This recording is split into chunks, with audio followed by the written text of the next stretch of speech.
David whistled a happy tune as he steered the baggage cart across the tarmac. The morning sun was just peeking over the airport buildings, painting the sky in soft oranges and pinks. He loved these early hours, the quiet hum of the sleeping giants, the airplanes, waiting for their day to begin. David was in his mid-30s, with a warm smile that crinkled the corners of his eyes and a strong build from years of lifting suitcases. He wore his bright yellow safety vest with pride. It was a uniform that meant something to him. For David, this wasn't just a job. It was how he cared for his family. He thought about his daughter, Lily, who would be waking up soon, probably asking for pancakes. He imagined her giggles, which were the best sound in the world, and his wife, Sarah, who always packed him the best lunches. Being a baggage handler at the airport was a busy, sometimes messy, but always important job. He made sure people's bags got to the right planes, helping them start their adventures or return home safely. It was a small but vital part of the big dance that was air travel, and David felt good about it. He took pride in being reliable, in being a strong link in a long chain. The quiet morning soon gave way to the airport's usual busy hum. Planes landed and took off, people hurried to their gates, and David was in the thick of it, expertly loading suitcases onto a conveyor belt. He was focused, moving with purpose, when a sharp voice cut through the noise. "Watch it, you." Before he could even turn, a tall, elegant woman in a shimmering blue dress brushed past him, her expensive handbag bumping hard against his arm. She didn't stumble, but she shot him a look that was colder than the early morning air. Her perfectly styled hair barely moved, and her eyes, hidden behind large sunglasses, seemed to squint at him. "Honestly," she huffed, adjusting her scarf with a flourish. "Some people, always in the way." She didn't wait for David to say anything. She just looked him up and down, from his sturdy work boots to his yellow vest. A small, dismissive laugh escaped her lips. "Just airport staff. You'd think they'd learn to keep clear of paying passengers." She spoke loudly enough for others nearby to hear, and a few glances were cast David's way. The woman, Miss Thorne, as her shiny luggage tag announced, then strutted off towards the priority boarding lane, leaving a faint scent of expensive perfume and a sting in the air. David paused, the heavy suitcase suddenly feeling heavier in his hands. The words "just airport staff" echoed in David's mind, a small, unwelcome buzz. He watched Miss Thorne disappear into the crowd, her high heels clicking a sharp rhythm on the polished floor. A knot tightened in his stomach. It wasn't fair, he thought, to be judged so quickly, so harshly. He was more than just airport staff. He was David, a husband, a father, a man who worked hard and took care of his own. A fleeting shadow of sadness crossed his face, but it quickly passed. He took a deep breath, letting the cool airport air fill his lungs. He wouldn't let her unkindness spoil his day. With a gentle sigh, he picked up the suitcase again. It was a bright red one, probably full of exciting vacation clothes. He thought about the person who owned it, dreaming of sunshine and fun. His job was to make sure that suitcase and all the others got where they needed to go. He knew his role was important.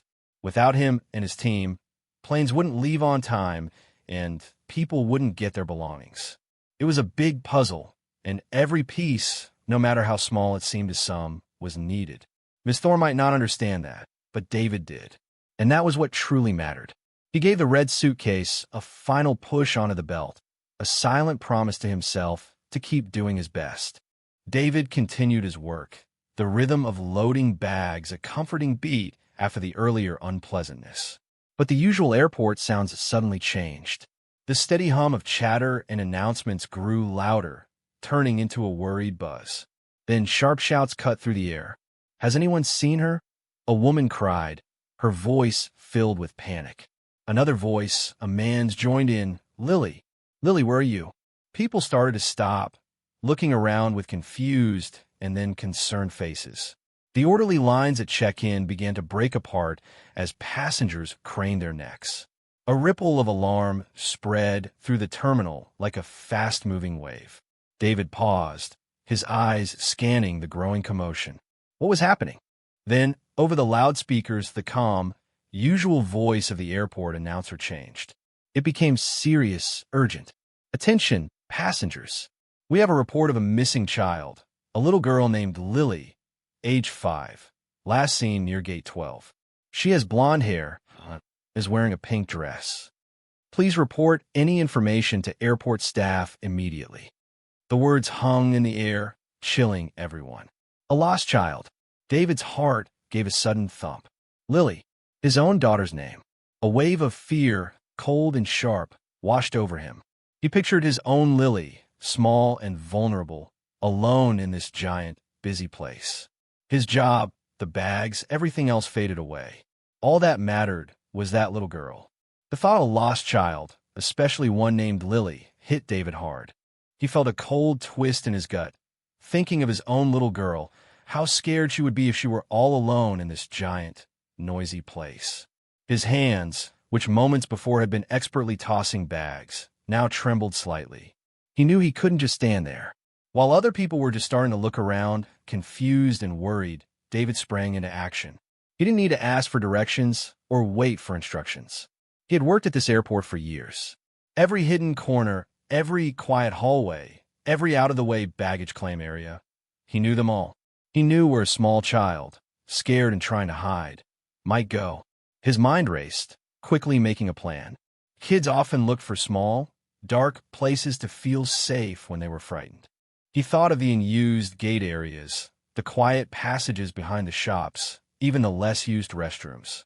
He began to move with a speed and purpose that was different from his usual work pace. He wasn't just a baggage handler now. He was a dad on a mission. He started his search not in the crowded main areas, but heading towards the quieter, forgotten spaces, his eyes sharp, scanning every possible hiding spot. Meanwhile, Ms. Thorne had just settled into a plush seat in the VIP lounge, sipping on a fancy coffee, still feeling a bit annoyed about the airport staff incident. Her calm was soon broken by the rising noise outside the lounge doors. The urgent voice of the announcer cut through the quiet, speaking of a missing child. Ms. Thorne frowned. A lost child? How awful. She peered out from the lounge, past the velvet ropes. The usual flow of people had turned into a worried jumble. Parents clutched their children tighter. Airport staff, no longer just staff but people with serious faces, hurried this way and that. She saw the parents of the little girl, their faces pale with fright, talking quickly to airport security. A shiver went down Ms. Thorne's spine. This was real. This wasn't just a missed flight or a delayed bag. This was a child, possibly very scared, somewhere in this huge, bustling place. She watched the panic grow, the worry in everyone's eyes. Her heart gave a small, unfamiliar squeeze. She wanted to help, to do something, but she felt useless. She didn't know the airport layout beyond the fancy shops and her gate. She didn't know what a lost child might look like, or where they might go. She just sat there, feeling helpless and a little bit cold. David moved with a quiet urgency, his mind racing through all the places a small, frightened child might go. He pictured the layout of the airport, not as a map of gates and shops, but as a series of hiding spots from child's eye view. He thought about the times his own daughter, Lily, would play hide-and-seek, always finding the most unexpected nooks. Suddenly, an idea sparked. There was a less-used cargo area, tucked away behind some old maintenance sheds, just off a rarely used tarmac path. It wasn't for passengers, but sometimes kids, especially curious ones, found their way there. It was quiet, often left alone, and had big, tall stacks of empty freight containers. A perfect place for a child to feel hidden, maybe even to fall asleep from fear and exhaustion. He didn't hesitate. David veered off his usual route, jogging faster now, his heavy boots pounding softly on the concrete. He passed signs that read, "Authorized personnel only," but today his mission felt more authorized than anything.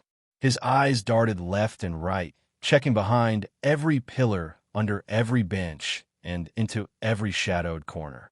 The fear for Lily, the lost girl, pushed him forward, a strong, steady current of determination. He knew this airport better than anyone, and he had to use that knowledge to find her. David's heart thumped as he moved deeper into the quiet cargo area. The air smelled of dust and old cardboard. He peeked behind a stack of empty crates, then around a large and used trolley. Nothing. Just as a wave of disappointment started to wash over him, he heard it, a tiny, muffled sniffle. He froze, listening carefully. The sound came from behind a towering pile of cardboard boxes, stacked almost to the ceiling. Quietly, carefully, David moved towards the sound, his heavy boots making hardly a whisper. He knelt down, peering into the narrow space between the boxes and the wall. And there she was, a tiny figure, huddled into a small ball, her blonde head buried in her knees. Her pink dress was a little rumpled, and her small shoulders shook with quiet sobs. It was Lily, the lost girl. "Hey there, little one," David said softly, his voice gentle and warm. He didn't want to startle her. "It's okay. You're safe now." Lily slowly lifted her head, her big blue eyes wide and tearful. She looked at him, confused and still scared, but his kind smile seemed to calm her a little. He moved a box gently to make more space and sat down. Not too close, but close enough. "My name is David," he said, holding out a hand, palm up, a friendly gesture. "Are you Lily?" She nodded, a fresh tear rolling down her cheek. I got lost," she whispered, her voice tiny. "I know, sweetie," David said, his heart aching for her. "But you're found now. We'll get you back to your mom and dad. Everything's going to be just fine." His calm words and his kind, fatherly face slowly started to make Lily feel safe. With Lily's small hand tucked securely in his, David gently led her out of the quiet cargo area and back towards the bustling main terminal. He talked softly to her the whole way, telling her about the airplanes and how they fly, distracting her from her fear. Lily, no longer crying, still looked a little shaky, but she trusted David. As they got closer to the gates, David could see a crowd of people gathered, still looking worried and talking in hushed tones. And then he saw them. Lily's parents, standing with airport security, their faces etched with deep sadness and fear. "Mommy! Daddy!" Lily suddenly cried out, her small voice cutting through the noise. She pulled her hand from David's and ran, a pink blur, straight into her parents' open arms. A collective gasp, then a wave of relief swept through the crowd. Lily's parents hugged her tightly, tears streaming down their faces, murmuring thanks to the sky. They looked up, their eyes finding David. The father rushed over, shaking David's hand with both of his own, unable to speak, only nodding his gratitude. The mother, still holding Lily, gave David a tearful smile that spoke volumes. Then, something amazing happened. A few people started to clap, slowly at first, then more joined in. Soon, the entire area was filled with the sound of applause and cheers. People smiled, some wiping away their own tears of relief. David, standing there in his yellow vest, felt a warmth spread through him. He wasn't just airport staff to these people. He was a hero. From the edge of the VIP lounge, Ms. Thorne had been watching the drama unfold. She saw the parents' desperate faces, heard the frantic calls for Lily, and felt a strange knot of dread in her own chest. Then she saw him, the baggage handler she had so carelessly dismissed earlier. David. He emerged from the crowd, gently holding the hand of a small girl in a pink dress. Lily.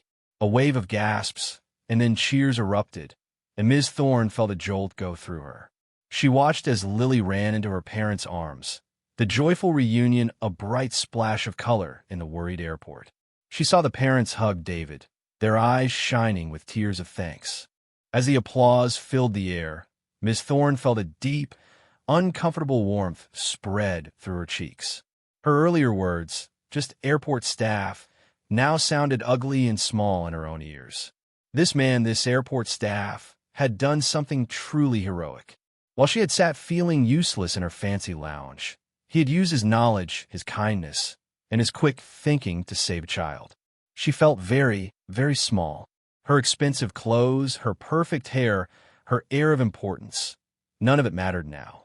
It was David, in his bright yellow vest, who stood tall. A wave of shame washed over her. She had been so wrong, so terribly, unfairly wrong about him. The applause was still ringing in David's ears when he saw her. Ms. Thorne, the glamorous woman from earlier, was walking towards him. Her usual confident stride was gone, replaced by a hesitant, almost shy step. Her face, usually so composed, was now flushed a deep red, and her eyes, no longer hidden behind sunglasses, looked directly at him, filled with something he hadn't seen before: humility. She stopped just a few feet away, her expensive dress seeming a little out of place next to his work uniform. She wrung her hands, a gesture that looked very unlike the proud woman he had met. "Excuse me," she began, her voice softer than he remembered, a little shaky. "Mr. David." She paused, searching for the right words. I just wanted to say something." She took a deep breath, her gaze still fixed on him. "Earlier, I was very rude to you. I said terrible things, and I judged you unfairly." David just looked at her, his expression kind and open, waiting. "I was wrong," she continued, her voice gaining a little strength, though her cheeks remained bright red. "So very wrong. What you did just now, finding that little girl. You're a true hero, David, and I am truly sorry for my words." She bowed her head slightly, a gesture of deep apology. The words were simple, but they carried a heavy weight of genuine regret. David listened to Ms. Thorne's apology, a soft look in his eyes. He saw the real regret on her face, the way her shoulders drooped a little. He knew it took courage to say sorry, especially after being so proud. He didn't want her to feel bad for too long. He offered her a gentle, reassuring smile. "It's all right, ma'am," he said, his voice calm and steady. "No harm done." He paused, then looked around the busy airport at all the different people working there. The security guards, the check-in staff, the cleaners, the pilots, the flight attendants. Everyone playing their part. "You know," he continued, looking back at Ms. Thorne, "it takes a lot of people to make an airport work.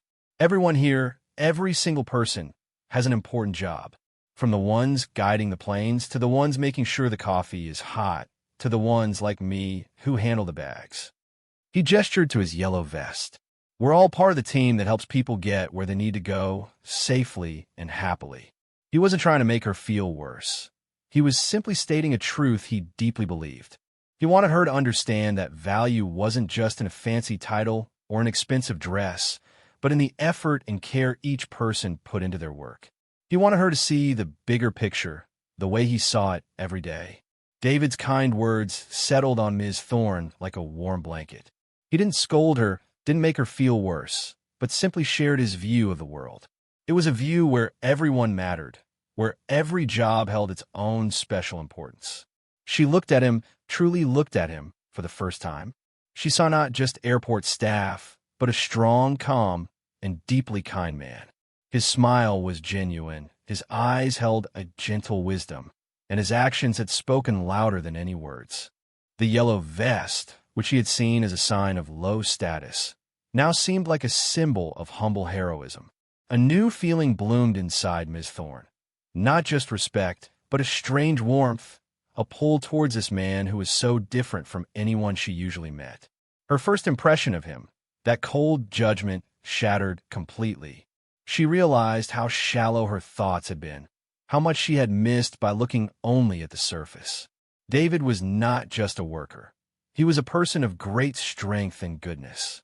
The airport, which she usually saw as a place to get through, now felt alive with hidden stories and quiet heroes. She saw David in a completely different, much warmer light. Her heart felt lighter and a little bit changed. After his conversation with Ms. Thorne, David felt a quiet satisfaction. He hadn't sought praise or thanks, but the sincere apology and the clear respect in her eyes meant something. He watched her walk away, a thoughtful look on her face, and hoped she would carry his words with her. The airport was slowly returning to its normal, busy rhythm. The loud cheers had faded, and people were moving towards their gates once more. David took a deep breath, adjusted his yellow vest, and picked up a waiting suitcase. It was a simple, everyday act, but today it felt different. He thought about Lily, safe in her parents' arms, and a warm feeling spread through his chest. He had helped. He had made a difference. His job, which sometimes felt like just moving heavy bags, had become a way to protect, to care, to be a hero in a moment of need. He knew that the big, Shiny planes couldn't fly without the people on the ground, making sure everything was just right. David whistled his happy tune again, a little louder this time. He was just airport staff, yes, but he was also a dad, a hero, and a vital part of the airport's beating heart. He knew, deep down, that his work truly mattered, and that feeling was worth more than any fancy title or expensive suit.